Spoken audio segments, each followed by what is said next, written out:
En el nombre del Padre, del Hijo y del Espíritu Santo. Amén. Ven, Espíritu Santo, llena los corazones de tus fieles y enciende en ellos el fuego de tu amor. Envía tu Espíritu y todo será creado y renovarás la faz de la tierra. Oh Dios, que aleccionaste los corazones de tus fieles con las luces del Espíritu Santo, haz que, guiados por este mismo Espíritu, saboremos siempre las dulzuras del bien y gocemos siempre de sus divinos consuelos. Por Jesucristo nuestro Señor. Amén. María, sede de la sabiduría. Santo Domingo nuestro Padre. Santo Tomás de Aquino. Muy bien, estamos celebrando este trienio del jubileo de Santo Tomás. Este año hemos celebrado la canonización. Y en general los cursos, sobre todo los que voy dando yo, están referidos siempre a la obra de él. Me han pedido que tratara el tema de la fe, por eso me voy a referir a una síntesis del tratado de la fe que tiene la Summa Teológica. Ustedes saben que la Summa Teológica es una síntesis que crea Santo Tomás para los principiantes. Los que se quieren iniciar al estudio de la teología, él desarrolla una obra en 3 partes, a través de las cuales va desarrollando la doctrina de la fe católica y que a través de ella la persona puede comprender de una manera simple, sencilla, sintética, todos los principios de nuestra fe. El hecho que vemos que en la época de Santo Tomás esto era mucho más importante y se vivía mejor que ahora. Ahora acceder a la Summa Teológica nos resultaría más difícil porque hemos perdido esa capacidad que tenía el hombre del siglo XIII. Sin embargo, no hay que tenerle miedo a esta obra porque realmente Santo Tomás nos enseña, es una persona que nos participa de la sabiduría de Dios, es sabio y es santo. Es decir, nos enseña y nos santifica. Muy bien, el Tratado de la Fe, decíamos que hay una primera parte. Después hay una segunda parte que está dividida en 2 partes y una tercera parte. El Tratado de la Fe se desarrolla en la segunda parte de la segunda parte. La primera parte de la segunda parte habla del hombre en general, los actos humanos, y la segunda parte ya trabaja el tema de las virtudes. Ustedes saben que el hombre es una unidad sustancial, un compuesto de cuerpo y alma, de materia y espíritu, es un microcosmos, en donde hay un principio de automoción que es su alma espiritual creada por Dios en el momento de su concepción. Pero supone también los principios de automoción de los seres, de los animales y de los vegetales, que son los denominados, en cierta forma, el alma vegetativa y el alma sensitiva, pero siempre como principios de automoción, a diferencia de los seres inanimados, de una piedra, que no se mueven por sí mismos. La planta nace, crece, se reproduce y muere. El animal tiene una capacidad de poder conocer sensiblemente la realidad y apreciarla o quererla o buscarla a través de 2 tendencias: la búsqueda de los bienes arduos y difíciles y la búsqueda de los bienes placenteros. En cambio, el ser humano, que es un ser racional, en cual su alma ha sido creada por Dios, infundida en el momento de su concepción, conoce a través de su inteligencia y ama a través de su voluntad la verdad en sí misma y el bien en sí mismo. Un animal puede considerar, en un sentido amplio, que un pedazo de carne que está colgado de un árbol es bueno para él, es un alimento. Y se va a esforzar saltando, un perro por ejemplo, para poder alcanzar ese pedazo de carne. Cuando logra alcanzarlo, lo disfruta, goza de ese bien que es bueno para él, porque le da ese alimento. En cambio, el ser humano tiene esa capacidad de trascender un bien sensible que puede ser para sus sentidos bueno, pero en el plano general tiene otros valores, otras consideraciones que hacen que renuncie a ese bien por un bien mayor. Es como, por ejemplo, cuando nosotros hacemos abstinencia de carne los viernes en general.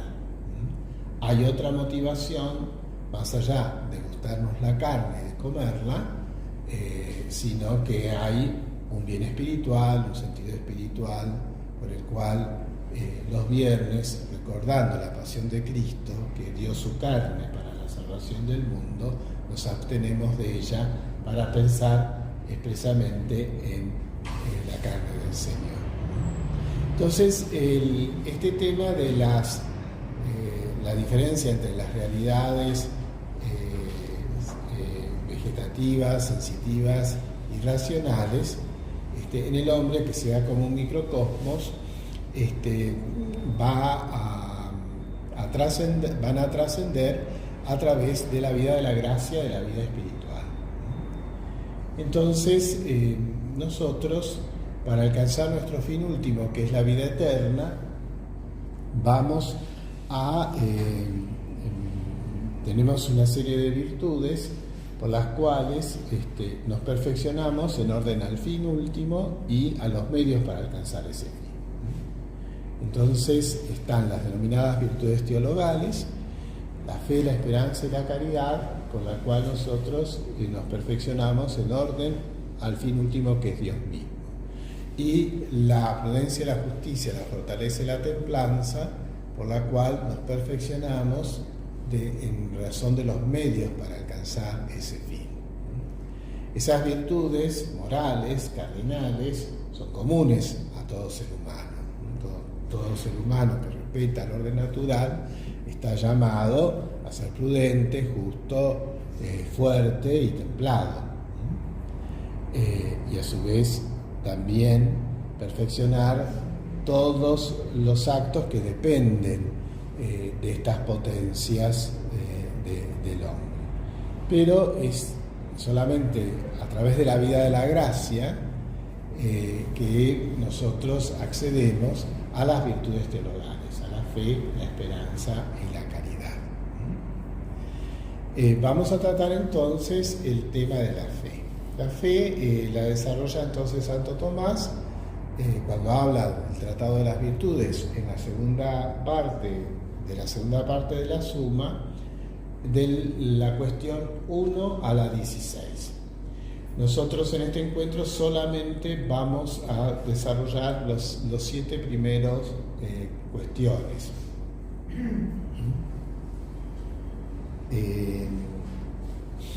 Después siguen la cuestión 8 y 9, que hace referencia a los dones del Espíritu Santo que corresponden a la fe, que es el don de entendimiento y de la ciencia. Después, de la 10 a la 16, va a tratar de los pecados contra la fe, que se engloban en la infidelidad en general, que incluye la herejía, la apostasía y otras faltas, otros vicios. Nosotros nos vamos a centrar entonces en las cuestiones 1 a la 7. En primer lugar, vamos a ver la noción de lo que es la fe, luego la división, su existencia, el sujeto, el objeto, el análisis del acto, las propiedades generales, los efectos y la excelencia de la fe sobrenatural. En primer lugar, noción de lo que es la fe. En general se entiende por fe el asentimiento o aceptación de un testimonio por la autoridad del que lo da.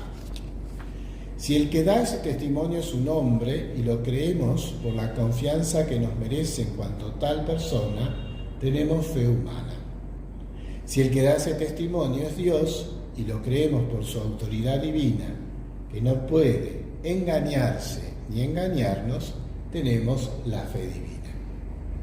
Según estas nociones, la fe divina teologal o sobrenatural que vamos a estudiar puede definirse con el Concilio Vaticano I, una virtud sobrenatural por la que, con la inspiración y ayuda de la gracia de Dios, creemos ser verdadero lo que por Él ha sido revelado, no por la intrínseca verdad de las cosas percibidas, por la luz natural de la razón, sino por la autoridad del mismo Dios que revela, el cual no puede engañarse ni engañarnos.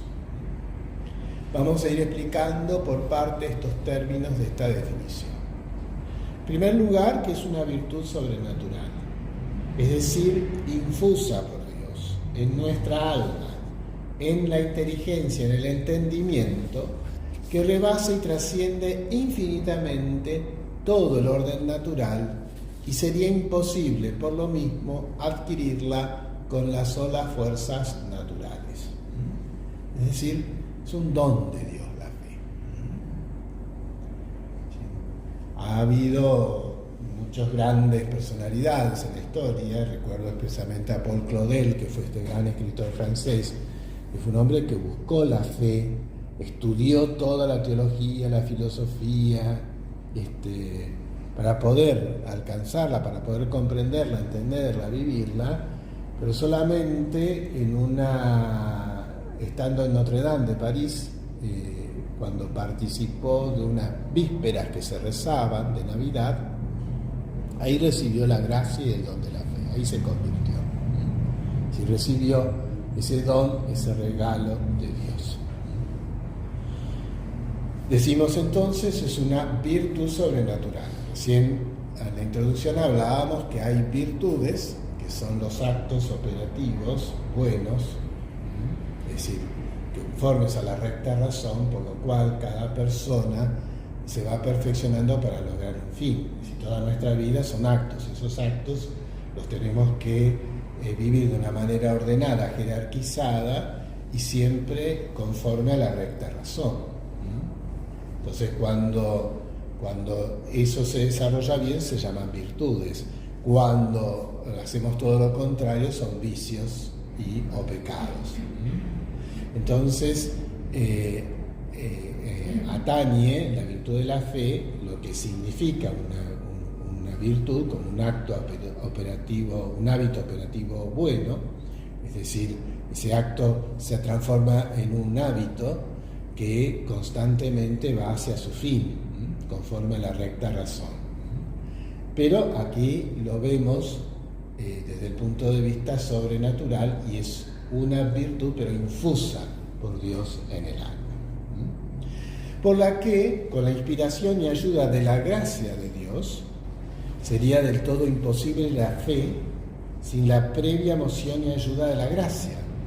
Porque siendo, como acabamos de decir, una virtud sobrenatural que rebasa y trasciende infinitamente todo el orden natural, el hombre no podría alcanzarla jamás abandonado sus propias fuerzas naturales. Es absolutamente necesario que la gracia le mueva y ayude a producir el acto sobrenatural de la fe. Por donde aparecen claras dos cosas muy importantes, a saber que la fe es un don de Dios del todo gratuito e inmerecido por parte del hombre, y que los argumentos apologéticos que demuestran la credibilidad de la religión católica pueden conducirnos hasta las puertas de la fe, pero no pueden darnos la fe misma, ya que de suyo es una realidad sobrenatural que solo puede ser efecto de la libre donación de Dios mediante su divina gracia. Santo Tomás, además de la Suma Teológica, escribió la Suma contra Gentiles, es decir, una suma dedicada a los paganos para introducirlos, para tratar de llevarlos a la fe a través de estos argumentos de credibilidad. Y como decimos, hacen que la mente, que la razón trabaje para abrirse, para disponerse a esta gracia sobrenatural del don de la fe. Decimos, por la cual creemos. Es el acto propio de la fe. La fe no ve nada, se limita a creerlo por la autoridad del que da el testimonio. Como se dice en teología, la fe es de non visis, de las cosas que no se ven. Y el que exigiera la clara visión o evidencia intrínseca de las verdades de la fe, demostraría no tener la menor idea de la misma naturaleza de la fe. La fe es incompatible con la visión y por eso desaparecerá absolutamente en el cielo. Lo mismo que en este mundo desaparece la fe humana que tenemos acerca de la existencia de una ciudad el día en que por primera vez pisamos personalmente sus calles. Y decimos por lo que creemos ser verdadero, es decir, estamos firmemente convencidos y seguros de la verdad de todo cuanto Dios se ha dignado a revelar, lo que Dios ha revelado, que es el objeto material de la fe, constituido por todo el conjunto de verdades divinamente reveladas. No por la intrínseca verdad de las cosas percibidas por la luz natural de la razón, porque eso llevaría a dejar de ser una fe sobrenatural si se viera su intrínseca verdad por la luz natural de la razón. Ni siquiera en la fe humana se da la visión de su intrínseca verdad, ya que es del todo incompatible con la noción misma de la fe, que se funda no en la visión, sino en el testimonio ajeno, sino por la autoridad del mismo Dios que revela, que es el objeto formal, motivo de la fe, el cual Dios no puede engañarse ni engañarnos. En virtud de esta doble imposibilidad, el asentimiento sobrenatural de la fe es firmísimo y ciertísimo. No hay certeza física, ni matemática, ni metafísica que pueda superar a la certeza objetiva de la fe sobrenatural. Es la mayor y más absoluta de todas las certezas, ya que todas las demás se fundan en la aptitud natural de nuestro entendimiento para conocer la verdad, o sea, en algo puramente creado y finito, mientras que la certeza de la fe sobrenatural se funda en la verdad misma de Dios, que es increada e infinita. Imposible llegar a una certeza objetiva mayor. ¿Cómo se divide la fe? La fe puede considerarse por parte del objeto creído, que es la fe objetiva, o por parte del sujeto que cree, que es la fe subjetiva. Una y otra admiten también, a su vez, subdivisiones. ¿Cuáles son las principales? La fe objetiva se subdivide en fe pública o católica, que está constituida por las verdades oficialmente reveladas por Dios a todos los hombres para obtener la vida eterna y constan en la Sagrada Escritura y en la tradición, explícita o implícitamente. Y la fe privada o particular, que está constituida por las verdades reveladas por Dios a una persona determinada. Por ejemplo, las visiones que tienen los santos, como Santa Teresa, que por supuesto no es que agregan nuevas verdades. La revelación terminó con el último de los apóstoles, sino que dan a conocer a través de estas visiones una profundización, una explicitación de ya de ciertos aspectos de la fe revelada. Por eso hay una interrelación dentro de la historia de la Iglesia entre los místicos y la teología. Un caso concreto muy cercano a nosotros es Santa Isabel de la Trinidad, ¿no? Isabel la Trinidad es una monja carmelita que un fraile dominico le explica lo que es la Trinidad. Y ella, en su vida mística, en su vida interior, va profundizando este concepto de la Trinidad y lo vuelca en sus escritos. Y eso después es asumido por los teólogos que la estudian sus escritos y llegan a profundizar mucho más este misterio de la Trinidad.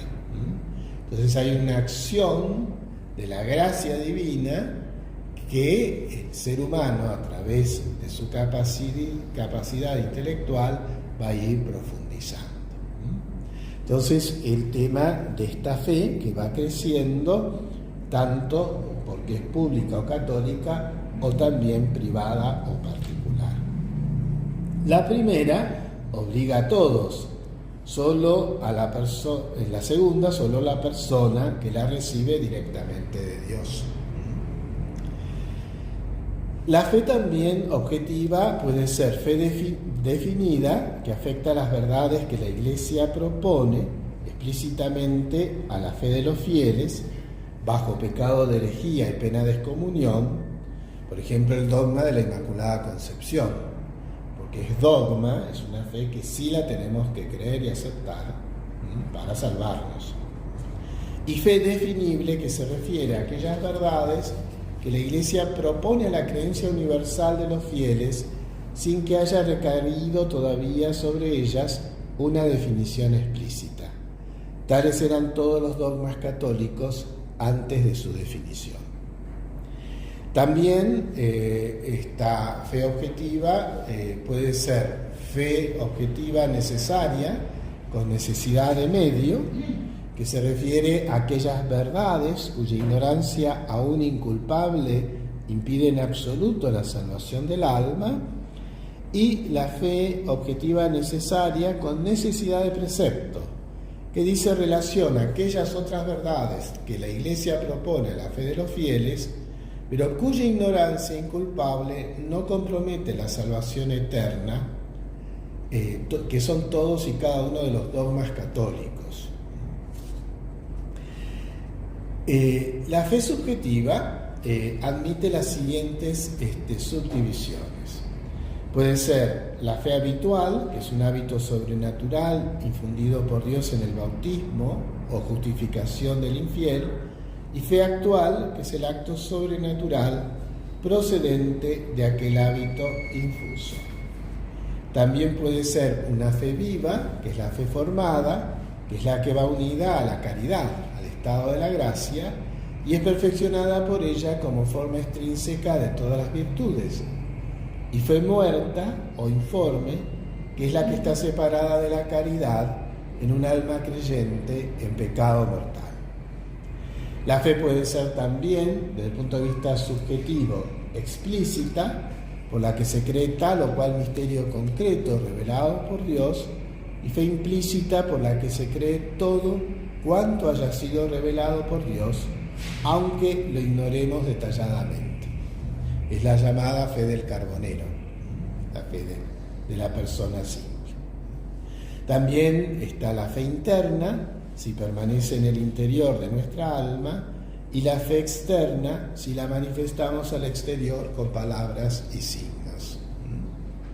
Esto es muy importante desde el punto de vista subjetivo de la fe externa, ¿no? Que siempre tenemos que estar confesando nuestra fe. En general, la actividad misionera, cuando uno sale de misión, visita las casas, tiene que hacer un acto de fe externa. Y eso ayuda mucho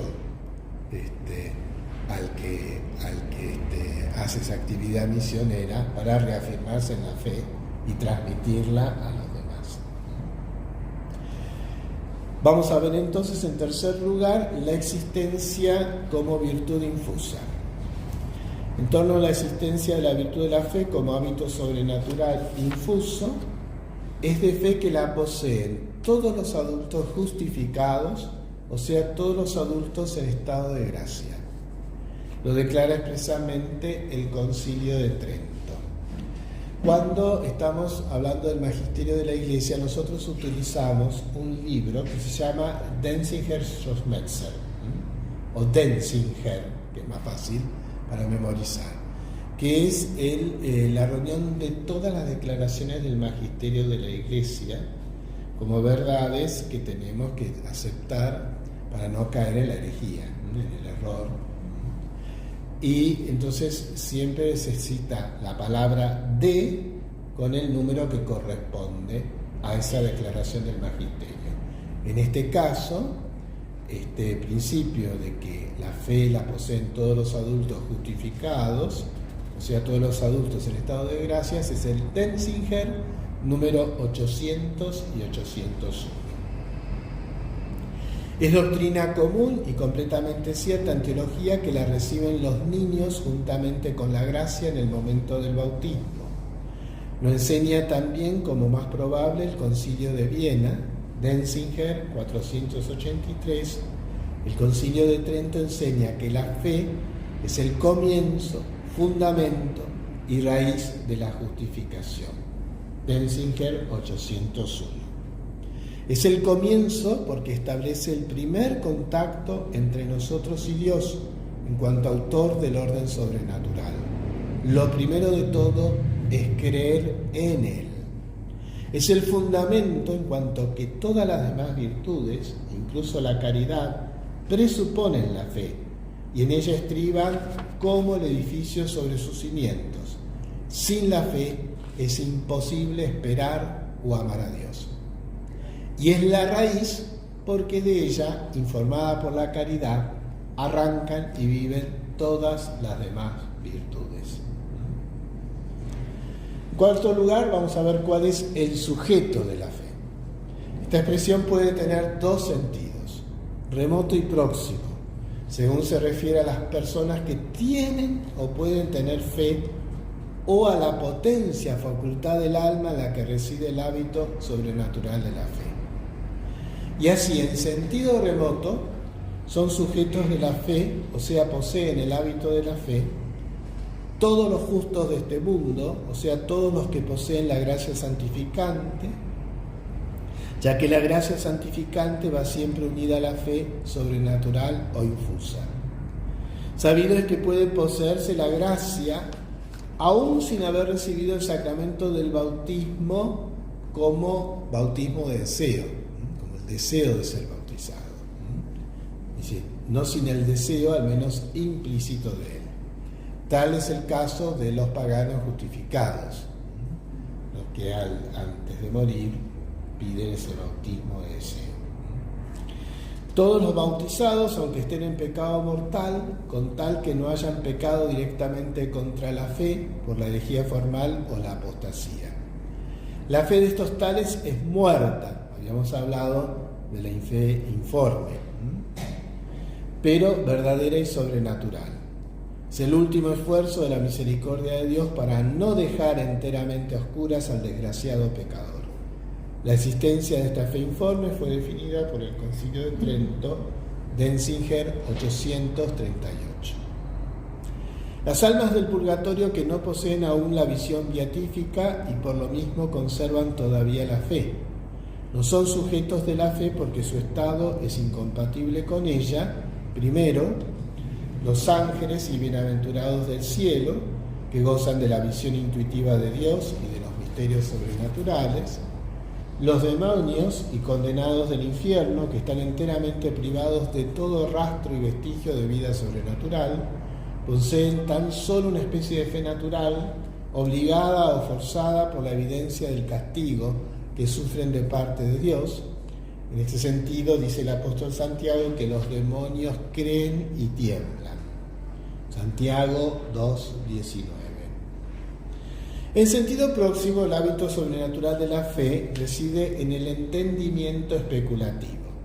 Es doctrina común y completamente cierta en teología, ya que lo propio de la fe es creer, lo cual es manifiestamente un acto del entendimiento. Sin embargo, la voluntad interviene también y de manera decisiva en el acto de fe, porque tratándose de verdades cuya evidencia intrínseca se nos escapa, aunque tengamos de ella certeza firmísima en cuanto reveladas por Dios que no puede engañarse ni engañarnos, es preciso que la voluntad ordene al entendimiento que crea a pesar de la falta de visión, lo cual no sería necesario, ni siquiera posible, si el entendimiento percibiera directamente la evidencia intrínseca de las verdades que la fe propone, ya que entonces no tendría más remedio que inclinarse ante la verdad evidente, aunque la voluntad no se lo ordenara. La voluntad, pues, movida y actuada por la divina gracia, impera al entendimiento el acto de la fe. Por eso dice Santo Tomás, profundísimamente, que la fe no está en el entendimiento, sino en cuanto imperada por la voluntad, de donde, aunque esto que viene de parte de la voluntad pueda decirse accidental al entendimiento, es sin embargo esencial a la fe. Y en otra parte, en el conocimiento de la fe, corresponde la principalidad a la voluntad, porque el entendimiento asiente por la fe a lo que se le propone, porque quiere y no porque le arrastra la evidencia misma de la verdad. Por eso el acto de fe es también perfectamente libre y meritorio. En quinto lugar, pasamos a ver cuál es el objeto de la fe. En la fe, como en todas las demás virtudes, cabe distinguir el objeto material sobre el que recae y el objeto formal o motivo de la misma. Vamos a examinarlo por separado. ¿Cuál es el objeto material de la fe? El Concilio Vaticano I, en el número 1792 del Denzinger, enseñó con toda precisión y claridad cuál es el objeto material de la fe en las siguientes palabras. Un paréntesis. Ustedes pueden acceder en internet al Denzinger bajo el título del libro El Magisterio de la Iglesia. El Magisterio de la Iglesia. Si ustedes, por ejemplo, lo colocan, les va a salir el libro en PDF, versión PDF. Y ahí están todos los textos del Denzinger. Es editado por Herder, la editorial Herder con H, ¿no? Entonces, ¿cuál es el objeto material de la fe? Según nos dice el Denzinger, el Magisterio de la Iglesia, hay que creer con fe divina y católica todo lo que se contiene en la palabra de Dios, escrita o transmitida por la tradición, y que la Iglesia, por definición solemne o por su magisterio ordinario y universal, propone como divinamente revelado. Expliquemos dos términos de esta proposición, modelo de precisión y exactitud. Primero, hay que creer con fe divina y católica, es decir, con fe sobrenatural, apoyada en la autoridad de Dios que revela y en la de la Iglesia, que nos garantiza infaliblemente la existencia de la divina revelación. Entonces, en la autoridad de Dios, porque Dios no puede ni engañarnos ni engañarse, y en la de la Iglesia, que nos garantiza infaliblemente la existencia de la divina revelación. La segunda proposición, todo lo que se contiene en la palabra de Dios escrita o transmitida por la tradición, y que la Iglesia, por definición solemne, por su magisterio ordinario y universal, propone como divinamente revelado. Con ello se indican las dos fuentes de la divina revelación: la Sagrada Escritura, que nos las transmite por escrito, y la tradición católica, que nos las transmite por escrito u oralmente de generación en generación. La mayor parte de las sectas protestantes desconocen la vía de la tradición y no admiten como pertenecientes a la fe sino las verdades contenidas expresamente en las Sagradas Escrituras. Pero esta doctrina es enteramente falsa y herética y como tal ha sido condenada por la Iglesia. Números 783 y 784 del Denzinger. Con estas palabras se excluyen también como objeto material de la fe divina y católica las revelaciones privadas que puedan recibir algunas personas en particular y que solamente ellas están obligadas a creer con fe divina si les consta con toda certeza, en virtud de la luz profética, el origen divino de las mismas, ¿no? Eso es muy importante que tener en cuenta porque hay tantos visionarios, tantas personas que manifiestan que Dios les habla. Entonces, hoy hay en la Iglesia hay muchísima gente que está detrás del libro de las revelaciones, de las manifestaciones, de tal, cual, etcétera, y todo eso. Y a veces desconoce la Sagrada Escritura, los padres de la Iglesia.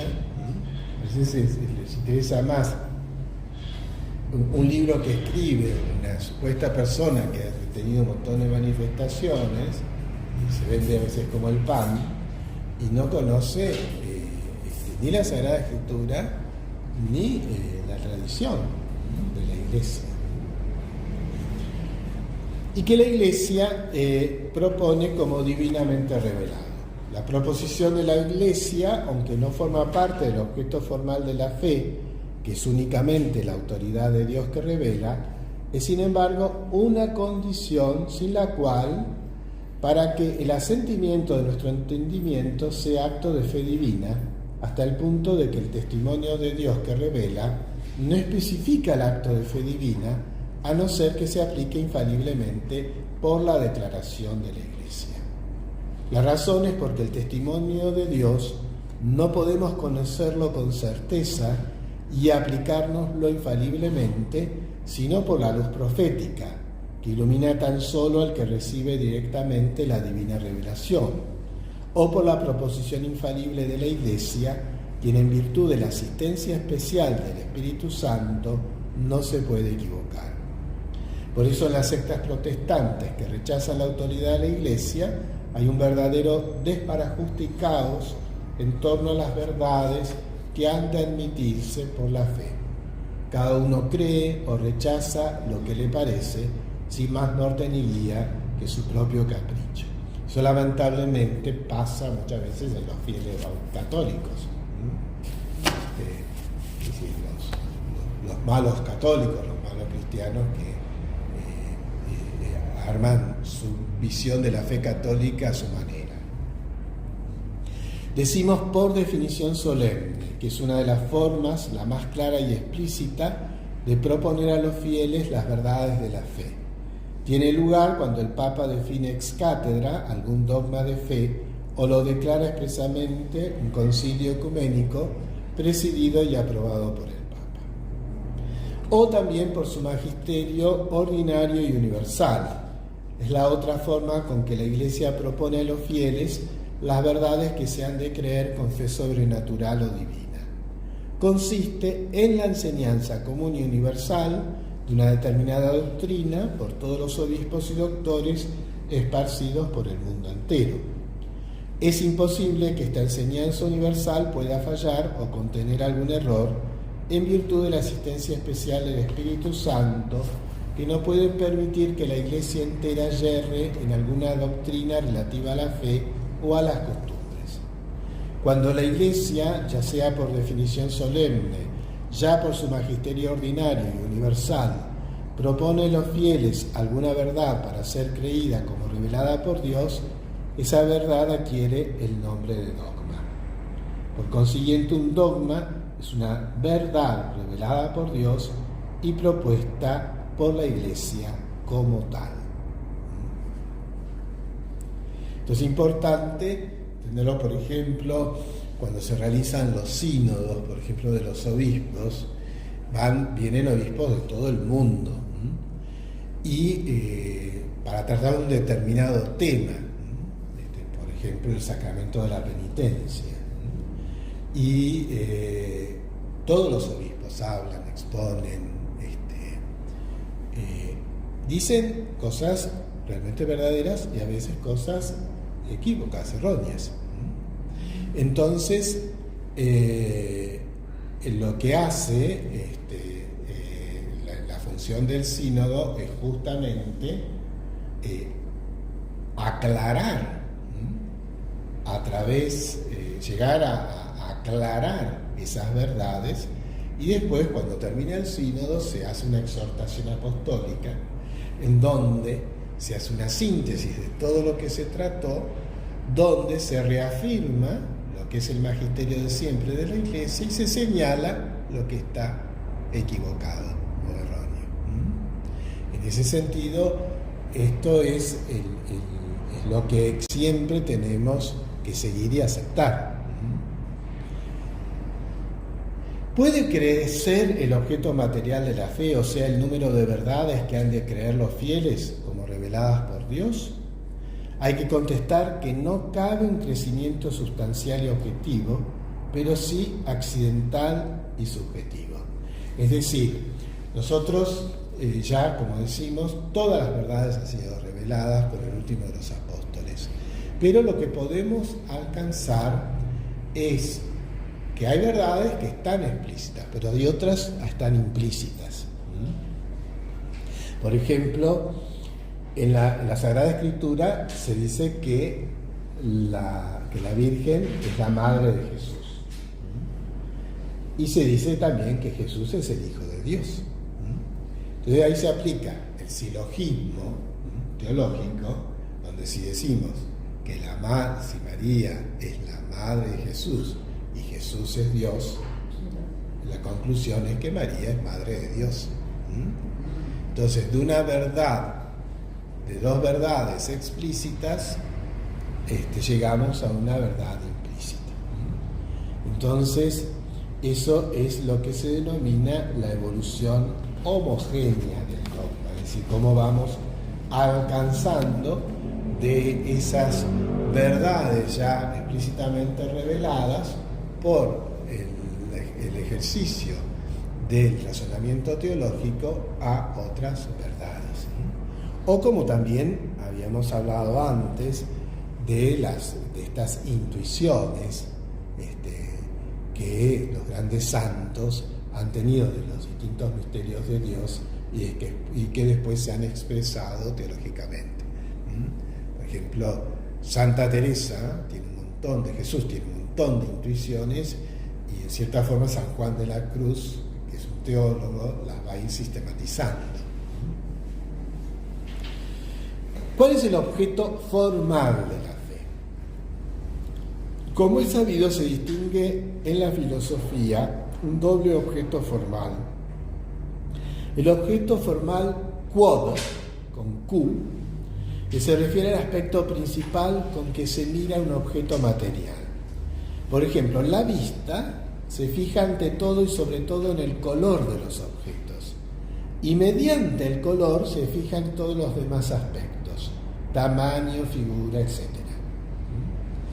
Y en segundo lugar, el objeto formal quo, que es Q-U-O, sin la D, que no es otra cosa que el motivo, la razón o el medio por el que se percibe el objeto formal quo.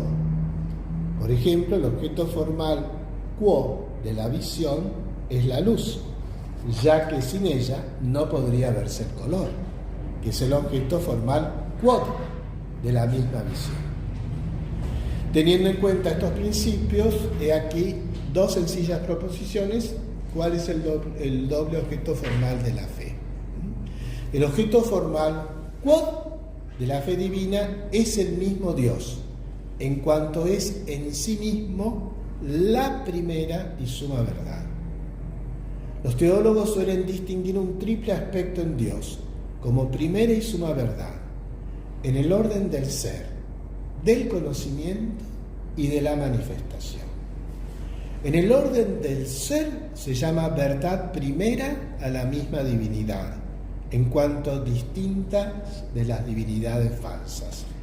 En el del conocimiento es la infinita sabiduría de Dios que no puede equivocarse. Y en el de la manifestación es la infinita veracidad de Dios que no puede engañarnos.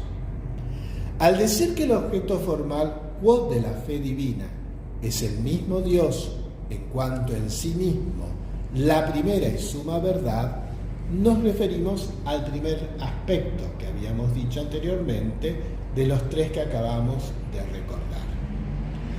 Y la razón es muy sencilla.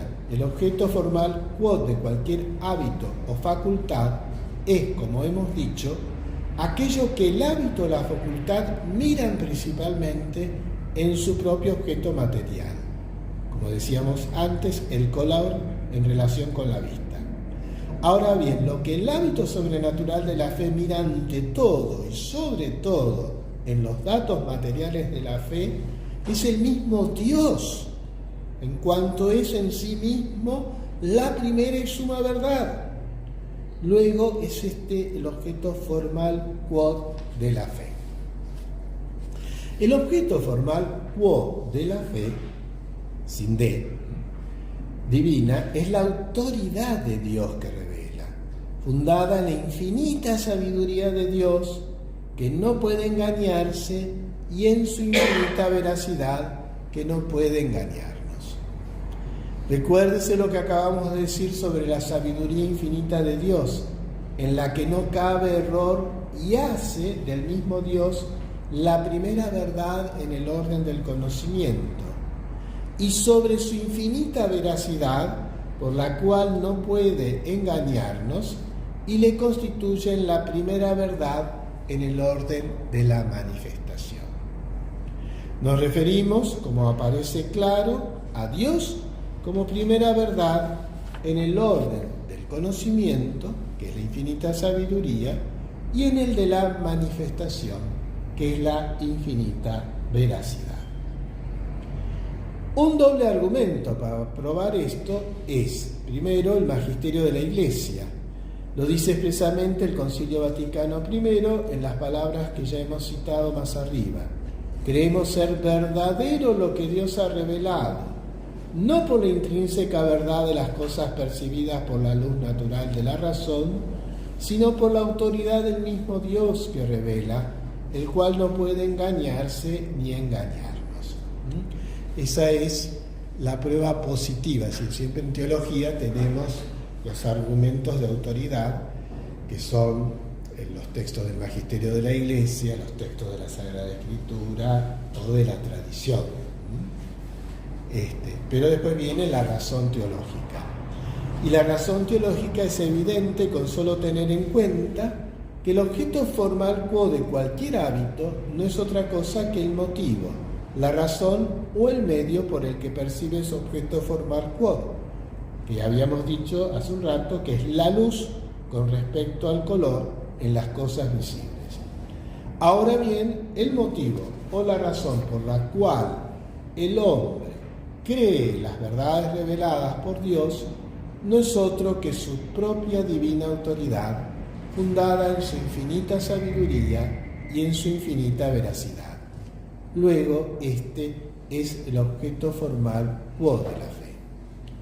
De estos principios se desprende una consecuencia muy importante, y es que cualquier que negara un solo artículo de la fe, perdería ipso facto la fe en toda su universalidad o extensión, o sea, en todas las demás verdades reveladas por Dios. No vale decir yo creo todo lo que enseña la Iglesia menos tal cosa. El que diga esto ha perdido totalmente la fe católica, porque muestra claramente que el motivo o la razón de su fe en las demás verdades reveladas no es ya la autoridad de Dios que revela, porque en este caso no rechazaría absolutamente nada de cuanto Dios ha revelado, sino su propio criterio o capricho, en virtud del cual acepta o rechaza lo que le parece o no le parece bien.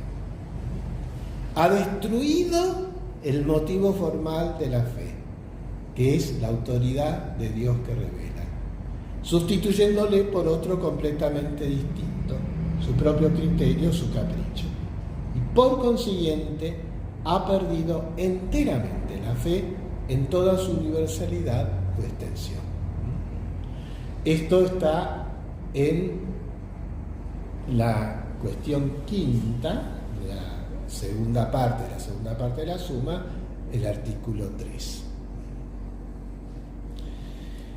Si analizamos el acto de la fe, los principios que acabamos de sentar nos llevan como de la mano a hacer el análisis del acto de fe, o sea, cómo y por qué llegamos a creer las verdades de la fe.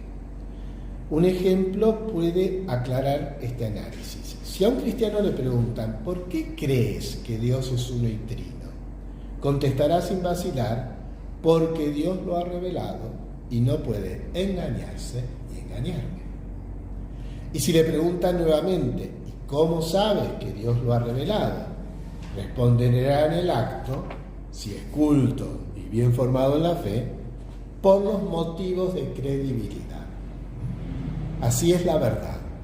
Pero es menester interpretar rectamente el sentido de esa respuesta para no dar en lamentables errores que darían al traste con el verdadero motivo formal de la fe y la destruirían en cuanto tal. Vamos a precisar en unas conclusiones sencillas y claras el verdadero análisis del acto de fe, o sea, de los motivos en que se apoya y resuelve nuestra fe sobrenatural. Primero, el acto de fe de los profetas y apóstoles con relación a las cosas que les reveló directamente el mismo Dios, se apoyaba y resolvía sin más en la autoridad del mismo Dios, conocida infaliblemente por ellos mediante la luz profética. Ellos tienen el carisma de la profecía por el cual pueden aceptar esta fe.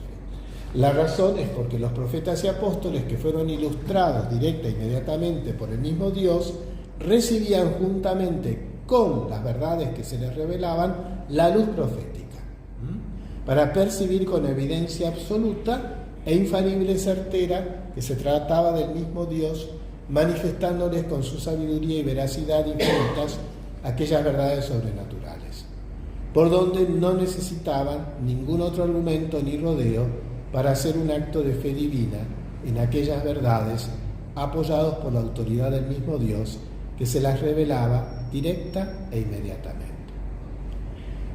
Segundo, los católicos que no reciben directamente del mismo Dios la revelación sobrenatural han de apoyar su fe en la autoridad de Dios que revela, conocida ciertamente por la proposición infalible de la Iglesia, cuya autoridad infalible para proponer las verdades de la fe consta con toda certeza por los motivos de credibilidad. En esta conclusión están contenidas muchas cosas que es menester explicar cuidadosamente. Primero, los católicos, sean los que pertenecen de hecho a la Iglesia verdadera de Cristo y se rigen y gobiernan por su autoridad infalible.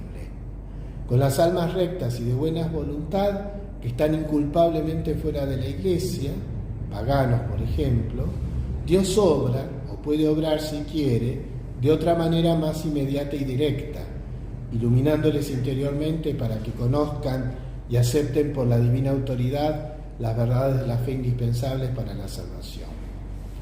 Segundo, han de apoyar su fe sobrenatural en la autoridad de Dios que revela.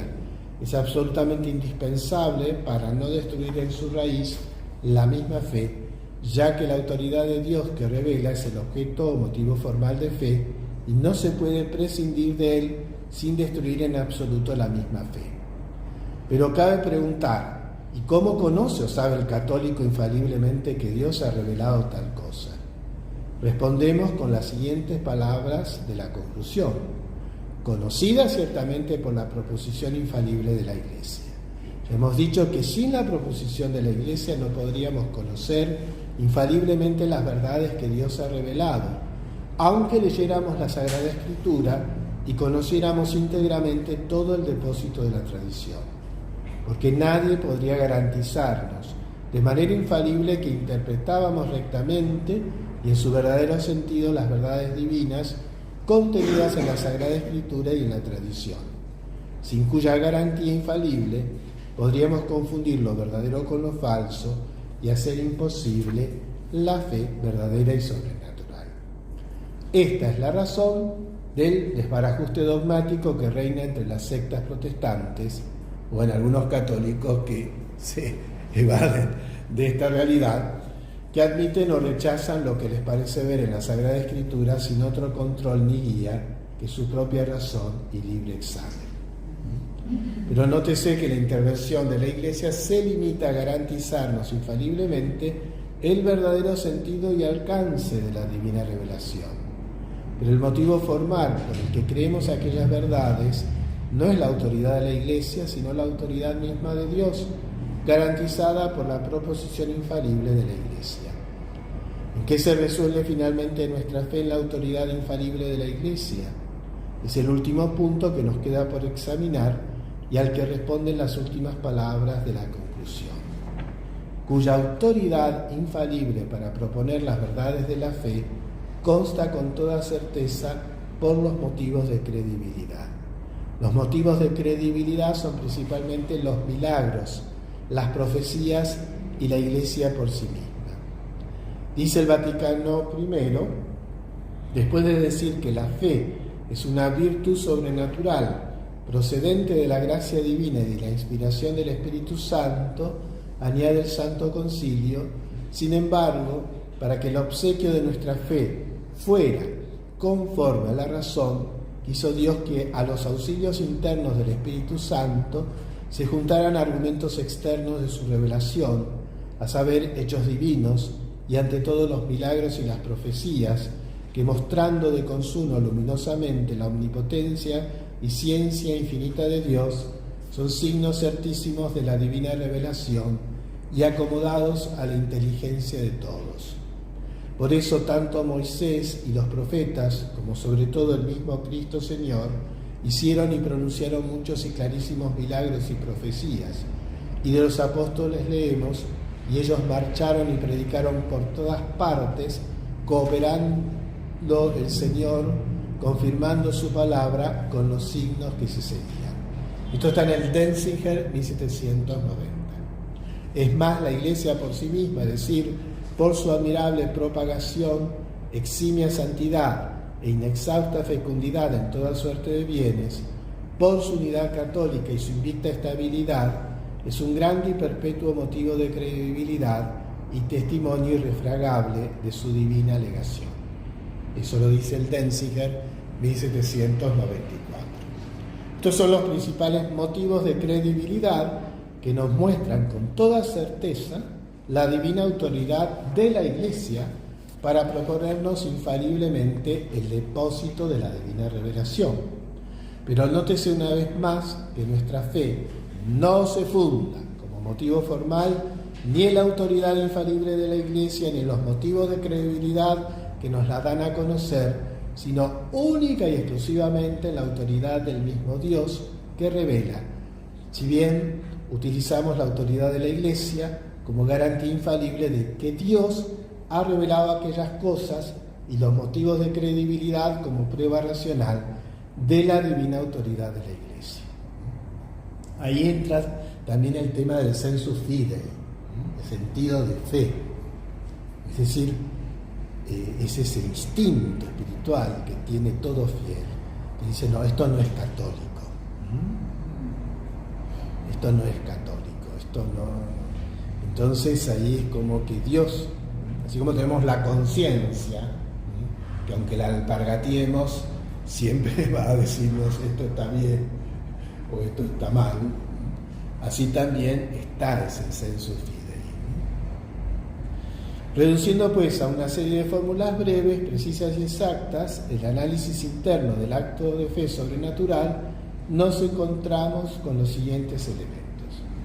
Dispositivamente, el acto de fe se apoya en los motivos de credibilidad que nos certifican la divina autoridad de la Iglesia. directivamente se apoya en la autoridad de la Iglesia, que nos propone infaliblemente las verdades que hay que creer como reveladas por Dios. Formalmente se apoya exclusivamente en la autoridad del mismo Dios que revela, en el que no cabe el error o el engaño. Y eficientemente procede de la gracia e inspiración de Dios, influyendo en el entendimiento y en la voluntad del creyente. Toda esta doctrina la resume hermosamente Santo Tomás en el siguiente texto que no nos resistimos a transcribir. Está tomado de la segunda parte. La cuestión 6 es el artículo primero, el cuerpo del artículo. Dice: en cuanto al asentimiento del hombre a las verdades de la fe, puede asignarse una doble causa. Una, induciéndolo exteriormente, por ejemplo, la visión de un milagro o la persuasión de otros hombres que nos impulsan a la fe. Pero esta causa no es suficiente, porque la experiencia enseña que viendo un mismo milagro y oyendo a un mismo predicador, unos creen y otros no. Miren a Jesús, que resucita a Lázaro. Muchos creyeron en él y otros decidieron matarlo, a él y a Lázaro, porque era una prueba del milagro que hacía. Es preciso pues señalar otra causa que mueva interiormente al hombre para que preste su asentimiento a las verdades de la fe. Los pelagianos, que eran aquellos que se manejaban por su propio esfuerzo, decían que esta causa interior era únicamente el libre albedrío del hombre. Pero esto es completamente falso, porque como quiera que el hombre, al asentir a las verdades de la fe, se eleva sobre su propia naturaleza, es necesario que esta elevación la produzca un principio sobrenatural que le mueva interiormente, que es el mismo Dios. Por consiguiente, la fe, en cuanto a su acto principal, que es el asentimiento, procede de Dios, mueve interiormente por la gracia. Esta magnífica doctrina de Santo Tomás explica cumplidamente por qué muchos no creen, a pesar de poseer una inteligencia clara y de conocer los motivos eficacísimos de credibilidad que acompañan a la fe cristiana. Y el ejemplo de Paul Claudel, que yo les había explicado al principio, ¿no? Les falta la buena voluntad y por consiguiente también la gracia interior de la fe. Nunca se insistirá bastante en la necesidad de pedir a Dios que conserve y aumente en nuestros corazones el tesoro sobrenatural de la fe, ya que esa conservación y aumento no depende de nuestras fuerzas naturales, como no dependió tampoco cuando la adquirimos. Muy bien. Gloria al Padre, al Hijo y al Espíritu Santo, como era en el principio, ahora y siempre, por los siglos de los siglos.